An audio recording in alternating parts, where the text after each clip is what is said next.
Recorded Books and R.B. Digital present Thunder Bay by William Kent Krueger. Narrated by David Chandler. Part 1. Manitou Island. Chapter 1. The promise, as I remember it, happened this way. A warm August morning, early. Wally Shawano's already waiting at the landing. His truck's parked in the lot, his boat's in the water. He's drinking coffee from a red thermos big as a fire plug. Iron Lake is glass. East, it mirrors the peach-colored dawn. West, it still reflects the hard bruise of night. Tall pines, dark in the early morning light, make a black, ragged frame around the water. The dock's old, weathered, the wood gone fuzzy, flaking gray. The boards sag under my weight, groan a little. "Coffee?" Shawano offers. I shake my head, toss my gear into his boat. "Let's fish." We're far north of Aurora, Minnesota. Among the trees on the shoreline, an occasional light glimmers from one of the cabins hidden there. Shawano motors slowly toward a spot off a rocky point where the bottom falls away quickly. Cuts the engine. Sorts through his tackle box.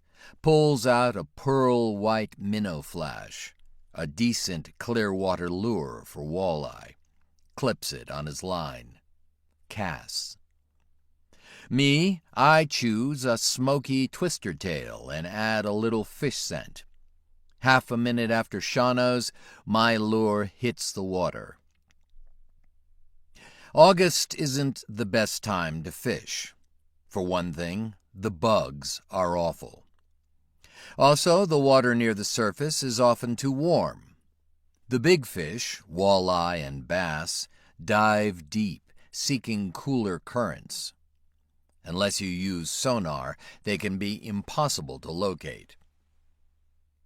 There are shallows near a half-submerged log off to the north where something smaller, perch or crappies, might be feeding.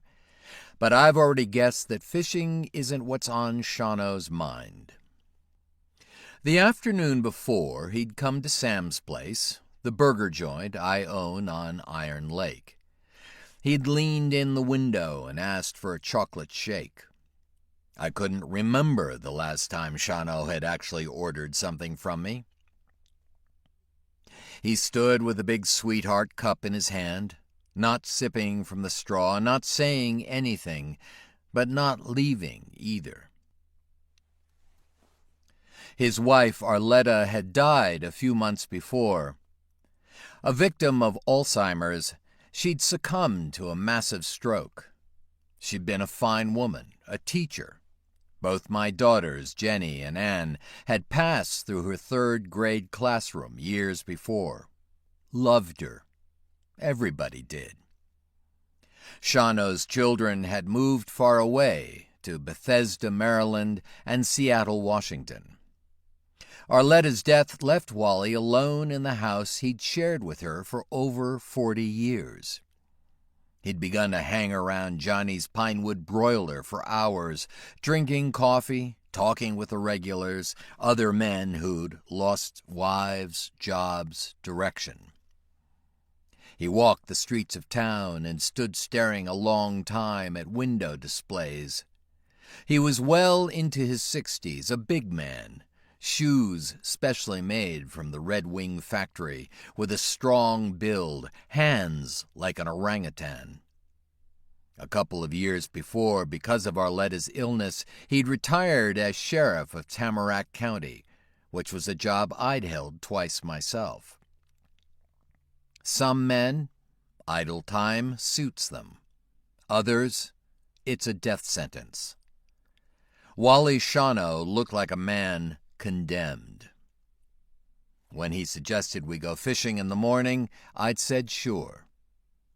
Now we're alone on the lake. Me, Shano, and a couple of loons 50 yards to our... To keep listening to this audiobook, I've left you a link in the description so you can do it, at no cost thanks to Audible's 30-day free trial.